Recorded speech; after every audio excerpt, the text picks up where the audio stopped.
दरम्यान एक मोठी आणि महत्त्वाची बातमी येते. बातमी आहे मुंबईची. मुंबईतल्या उंचच उंच झोपड्यांवरती आता महापालिका कारवाई करणार आहे आणि महापालिकेने आता ही कारवाई करण्याचं निश्चित केलेलं आहे. अवैध झोपडपट्ट्या बांधणाऱ्यांना महापालिका जोरदार दणका देण्याच्या तयारीमध्ये आहे. तशी तयारी महापालिकेने सुरू केली आहे. 14 फुटांपेक्षा अधिक उंचीची झोपडी आढळल्यास त्यावर कारवाई करून अवैध बांधकाम पाडण्यात येणार आहे. मुंबईतल्या सर्वच 24 वॉर्डमध्ये ही धडक कारवाई सुरू करण्यात येणार आहे. 14 फुटांच्या झोपडीसाठी परवानगी आहे, पण हे सगळे नियम धाब्यावरती बसवून लाखो झोपड्या मुंबईमध्ये उभ्या आहेत. वांद्रे रेल्वे स्थानका नजीक तर 3 ते 4 मजल्यांचे टॉवर या झोपड्यांचे उभे राहिले. पावसाळ्यामध्ये या सर्वच झोपड्यांची यादी बनवण्याचे आदेश देण्यात आलेले आहेत आणि पावसाळ्यानंतर या सर्व झोपड्यांवरती आता कारवाई केली जाणार आहे. महापालिकेने ही कारवाई करण्याचं निश्चित केलेलं आहे. पालिकेचे आयुक्त अजॉय मेहता यांनी या संपूर्ण प्रकरणामध्ये गांभीर्याने लक्ष घालून कोणत्याही परिस्थितीमध्ये कारवाई करा असे आदेश अधिकाऱ्यांना दिलेले आहेत.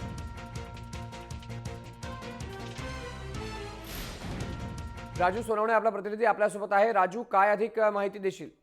मयंक, आपण पाहतोय का राज्य सरकारने 2000च्या पर्यंतच्या जो झोपड्या आहेत त्यांना संरक्षण दिलेलं आहे. मात्र या अनधिकृत झोपड्यांमध्ये सुद्धा इमले जे आहेत ते वाढू लागलेले आहे. कुर्ला असेल, बँड्रा असेल किंवा अनेक ठिकाणी 3 ते 4 मजले जे आहेत ते वाढू लागलेले आहेत, अनधिकृतपणे वाढू लागलेले आहेत. त्यामुळे कुठेतरी ही धोक्याची घटना आहे आणि म्हणूनच 2 जुलैला जे आहे ते मुंबई महापालिका आयुक्त अजय मेहता यांनी पत्रक काढलेलं आहे आणि मुंबईतील जे काही असे इमले असतील ते सगळे पाडून टाका असे आदेश जे आहेत ते प्रत्येक उपायुक्तांना वॉर्डमध्ये दिलेले आहे. त्यामुळे पावसाळा संपल्यानंतर ही कारवाई जी आहे ती सुरू होणार आहे. अनेक ठिकाणी अशा प्रकारचे बांधकामं जी आहेत ती करण्यात आलेली आहे. त्यामुळे ही कारवाई जी आहे ती निश्चित आहेत आणि अशी कारवाई करताना अनेकदा स्थानिक रहिवाशांचा विरोध होतो, अनेकदा अधिकाऱ्यांवरती हल्ले होतात. अशा वेळी सुद्धा जे अधिकाऱ्यांवरती हल्ले होतील किंवा त्यांचा विरोध होतील अशावरती सुद्धा कठोर कारवाई करण्याचे आदेश सुद्धा जे आहेत ते महापालिका आयुक्तांनी दिलेले आहे. त्यामुळे एकूणच पाहिलं राजू, आपल्यासोबत प्रवीण छेडा आहेत, विरोधी पक्षनेते आहेत बीएमसी मधले, महापालिकेतले. प्रवीणजी, महापालिका आयुक्तांनी आदेश दिलेला आहे की 14 फुटांपेक्षा जास्त जर हे टॉवर उभे असतील तर ते पाडावे लागतील. या संपूर्ण आदेशांकडे तुम्ही कसे पाहता? अगदी मी कालच त्याबद्दल माननीय आयुक्तांना पत्र दिलं आहे आणि प्रेस कॉन्फरन्स काल घेतली होती. आयुक्तांचा हा आदेशाचा मी संपूर्णपणे विरोध करतो, निश्चित करतो. मुंबई महानगरपालिकेमध्ये असं एकही झोपडं नसेल की ज्यांची हाईट 14 फूट असेल.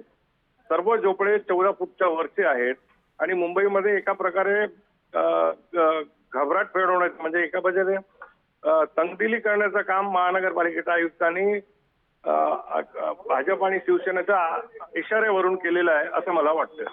पण प्रवीणजी, ज्या प्रकारे आपण पाहतोय या झोपड्या सगळ्या अवैध आहेत आणि ज्या प्रकारे आयुक्तांनी निर्णय घेतलेला आहे की कोणत्याही परिस्थितीमध्ये या झोपड्या आता तोडण्यात येतील, मग त्याला विरोध का नाही? अगदी क्लिअर कट सांगतो, हे अनधिकृत नाही आहे.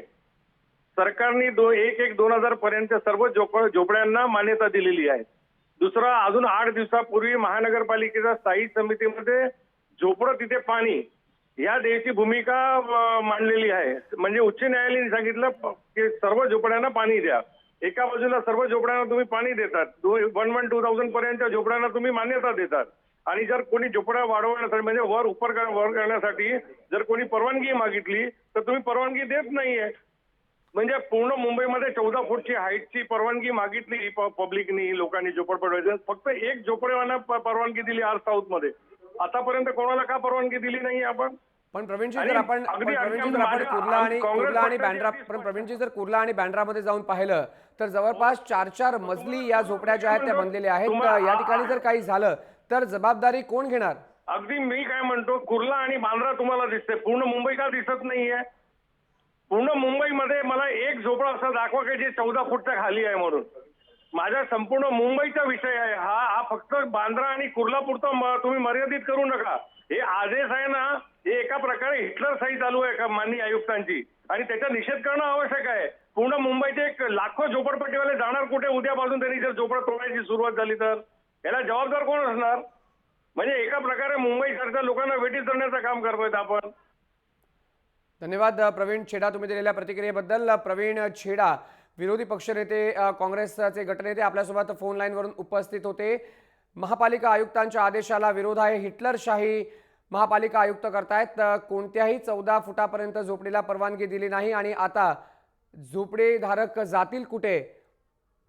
तृष्णा विश्वासराव आपल्यासोबत आहेत, शिवसेनेच्या सभागृह नेत्या. तृष्णाताई, सगळ्यात महत्त्वाची गोष्ट म्हणजे 14 फुटांवरच्या ज्या झोपड्या आहेत त्या पाडण्याचे आदेश देण्यात आलेले आहेत. तर कशा प्रकारे तुम्ही या आदेशांकडे पाहता? नाही, खरं तर 14 फुटाच्या उंच घराला परमिशन खरं तर द्यायला पाहिजे. कारण का काही ठिकाणी धारावी सारख्या एरियामध्ये तो फॅमिली वाढत जाते. ती फॅमिली वाढल्यानंतर ते लोक पोटमाळा करतात. परंतु 14 फुटाच्या घरात 10 बाय 10चं घर असेल तर त्याच्यात फुल फॅमिली राहू शकत नाही. कारण का मुलगा मोठा होतो, त्याचं लग्न होतं, त्याला मुलं होतात. ही मुलं राहणार कुठे मग? पण तृष्णाताई, सगळ्यात महत्त्वाची गोष्ट जी घटना सांताक्रूज मध्ये घडली होती, त्या ठिकाणी पोटमाळ्यामध्येच आग लागल्यामुळे खालती एक 7 ते 8 जणांचं कुटुंब उद्ध्वस्त झालं. त्याच्यानंतर हा निर्णय घेण्यात आला. मग या निर्णयाला विरोध का? नाही, तुम्हाला माहित असेल की जी घटना घडली त्या ठिकाणी ग्राउंड प्लस 1 म्हणजे 14 फुटाच्या वर घरं होती. परंतु ग्राउंड प्लस 1 असेल, जर ग्राउंड प्लस 3, 4 करायला गेलो तर त्याला खरा विरोध आहे का ते करू नये. परंतु ग्राउंड प्लस 1 असेल तर त्याला आपण परमिशन देण्यात यावी. कारण का फॅमिली शेवटी वाढत जाते. परंतु जी घटना घडली त्या ठिकाणी बरंच उंच होतं आणि त्या ठिकाणी 2 माळे होते हो त्या ह्याच्या मेडिकल स्टोअर्सच्या वर, आणि त्याच्यावर परत टॅरिस होता. म्हणजे कशा पद्धतीने ते बांधकाम केलेलं होतं. खरं तर एखादा घटना अशी घडल्यावर दुसरीकडे ज्या लोकांना फॅमिली मोठी होते त्यांचा पोटमाळा हा असतोच खरं तर. आणि माझं असं मत का नवीन केलेलं नाही, जे पूर्वी केलेलं आहे, जे नवीन आता इनलिगल बांधकाम करतायत त्याच्यावर खरं तर अधिकाऱ्यांनी ताबडतोब ते डिमोलेशन तर तोच माझा प्रश्न आहे तुझ्याताई. जर आपण बँड्रा आणि कुर्ल्याच्या परिसरामध्ये गेलो तर रेल्वे लाईन नजीक ज्या झोपड्या आहेत त्या 4-4, 5-5 मजली टॉवर सारख्या उभ्या राहिल्यात. याला कुठेतरी जे आहे ते स्थानिक नेत्यांचा देखील आश्रय असतो. मग ह्या झोपड्यांवरती कारवाई जर झाली मग त्याला विरोध का होतो राजकारण्यांकडून? नाही, खरं तर स्थानिक नेत्यांचा आता माझ्या स्वतःच्या वॉर्डामध्ये पूर्वीच्या नगरसेवकांनी 3-3 माळे केले तरी डोळे बंद होते. आज माझ्या इकडे ग्राउंड प्लस 1 त्याच्या वरचा माळा जर होत असेल तर मी स्वतः कंप्लेंट करते. माझ्या रायटिंग मध्ये कंप्लेंट्स आहेत. खरं तर 3रा माळा हा चढू द्यायलाच नाही पाहिजे. शेवटी 3 माळे म्हणजे ती बिल्डिंगच झाली ना, त्याचं पायलिंग बरोबर करायला पाहिजे असतं. ह्या सगळ्या गोष्टी असतात. परंतु 3रा माळा याच्यासाठी इनलिगल आहे, तो तोडला गेला पाहिजे.